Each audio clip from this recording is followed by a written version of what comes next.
क्या आप जीवन की इस अंधी होड़ में इतने व्यस्त हैं कि आपने स्वयं से बात करना ही त्याग दिया है? हम सब सुख की तलाश में दिन रात भाग रहे हैं। हम सोचते हैं कि कल जब हमारे पास अधिक धन होगा, अधिक सम्मान होगा, तब हम शांति से सोएंगे। लेकिन क्या वह कल कभी आता है? आज की यह विस्तृत कथा आपको उस सत्य से परिचित कराएगी जिसे जानने के बाद जीवन को देखने का आपका पूरा नजरिया बदल जाएगा। यह कथा निज ज्ञान का सबसे गहरा रहस्य है। इसे पूरे ध्यान और एकाग्रता के साथ सुनिएगा। एक बहुत ही विशाल और प्राचीन नगर था। उस नगर में एक बहुत धनवान व्यापारी रहता था। उसके पास इतना धन था कि वह पूरे नगर को खरीद सकता था। उसके पास रहने के लिए विशाल भवन थे। अनेक सेवक उसकी आज्ञा का पालन करने के लिए उपस्थित रहते थे और सुख की हर वस्तु उसके पास मौजूद थी। लेकिन फिर भी उसके जीवन में एक बहुत विशाल कमी थी। उसे रात को नींद नहीं आती थी। उसका मन हमेशा अशांत रहता था। वह हमेशा यही सोचता रहता था कि कल क्या होगा, मेरा धन कहीं नष्ट तो नहीं हो जाएगा, मेरे शत्रु मुझे हानि तो नहीं पहुंचाएंगे। उसका शरीर तो मखमल के गद्दों पर होता था, लेकिन उसका मन हमेशा कांटों पर सोता था। उसका जीवन एक सुंदर पिंजरे के समान बन गया था। एक दिन उस व्यापारी को किसी ने बताया कि दूर एक ऊंचे पर्वत पर एक बहुत ही सिद्ध और ज्ञानी तपस्वी रहते हैं। वे इंसान के मन की हर उलझन को सुलझा सकते हैं। व्यापारी ने अपनी शांति खोजने के लिए तुरंत अपनी यात्रा आरंभ की। अनेक दिनों की कठिन यात्रा के बाद वह उस पर्वत के शिखर पर पहुंचा। वहां एक शांत गुफा के बाहर वे तपस्वी ध्यान में बैठे थे। उनके चेहरे पर एक अद्भुत तेज और असीम शांति थी। व्यापारी उनके चरणों में गिर गया और रोते हुए बोला, हे मुनिवर, मेरे पास सब कुछ है, लेकिन मेरे भीतर आग जल रही है। मेरा मन एक पल के लिए भी शांत नहीं होता। कृपया मुझे शांति का रहस्य बताइए। मैं अपना सारा धन आपको दे सकता हूँ। तपस्वी ने आंखें खोली।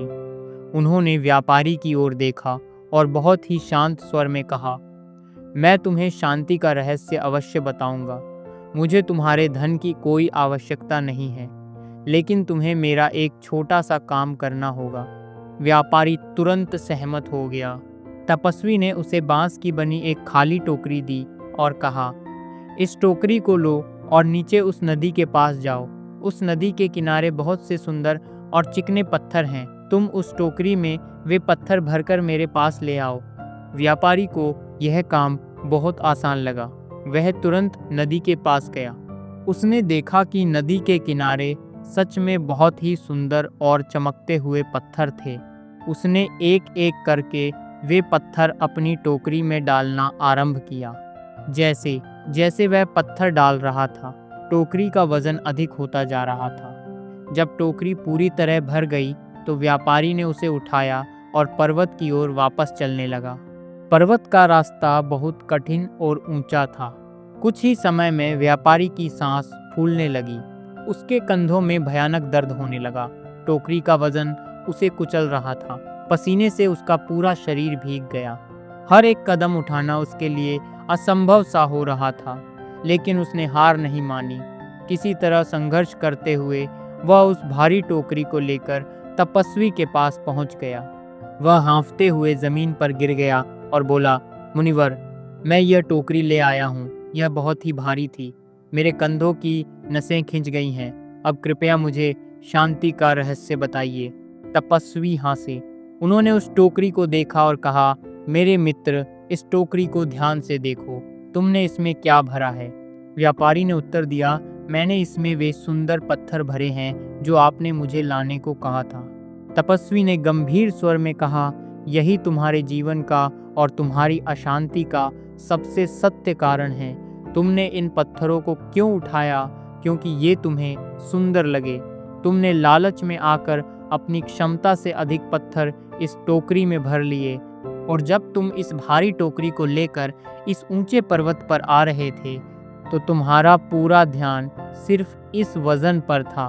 तुमने रास्ते में खिले हुए सुंदर फूलों को नहीं देखा, तुमने पक्षियों का संगीत नहीं सुना, तुमने उस शीतल हवा का आनंद नहीं लिया जो बह रही थी। तुम्हारा पूरा जीवन सिर्फ इस भारी वजन को ढोने में व्यतीत हो गया। तपस्वी ने अपनी बात को और गहरा करते हुए कहा, हम इंसानों का मन भी बिल्कुल इस बांस की टोकरी के समान है। और ये पत्थर हमारी वे इच्छाएं हैं जो कभी समाप्त नहीं होती।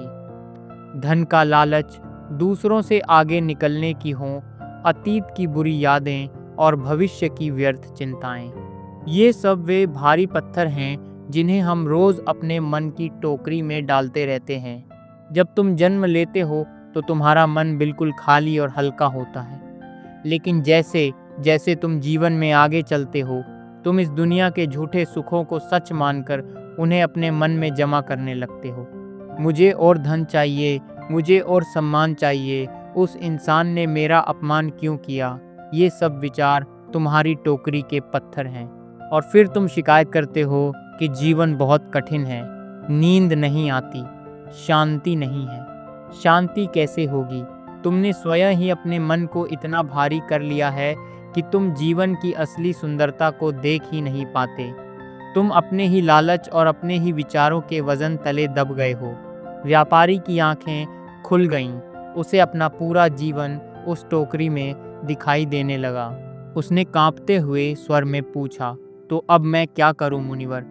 मैं इस वजन से कैसे मुक्त हूं? तपस्वी ने कहा, समाधान बहुत ही सरल है।